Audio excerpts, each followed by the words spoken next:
Some people saw the financial crisis of 2008 coming. Why don't I think that someone will see the next crisis? I think this has to do with the point that I made in the talk of risk is what you don't see.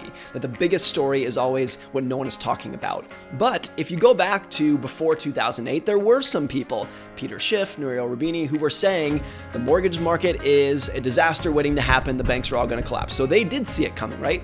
I think there's several ways to look at this. One, credit where credit is due. They did see things that were brewing before most people, and good for them. They deserve credit and recognition for that. I do think there is some nuance, though, to wrap your head around exactly what happened here in a way that would still make me skeptical of forecasting the future.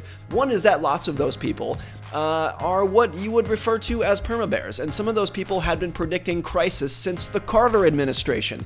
So the fact that a crisis came in 2008, I think is a little bit more nuanced than of just saying they saw exactly it coming. I think it's a little bit even worse than broken clock is right twice a day, because it's not twice a day. For these people, it was once every 2 decades kind of thing.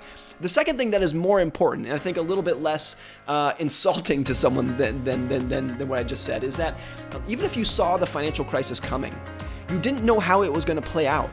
And a lot of people who saw it coming prepared for it with their portfolios by assuming that the US dollar was going to collapse.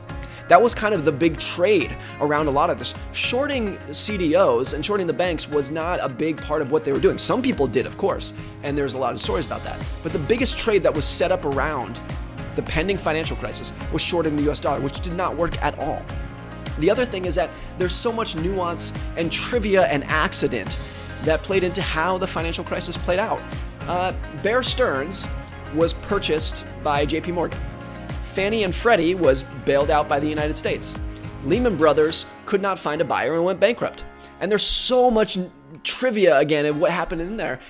Lehman Brothers was all set to be purchased by Barclays in September of 2008. But from what I understand, they could not make the transaction work because they were negotiating on a weekend, and the financial regulator in the UK, where Barclays was based, couldn't do work on the weekends. They weren't set up to approve a deal on a Sunday.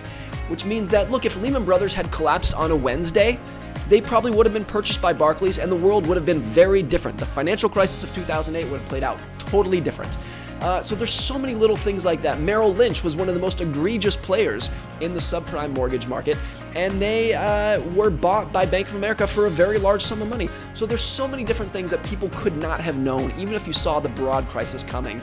And I think it'll be the same for future crises.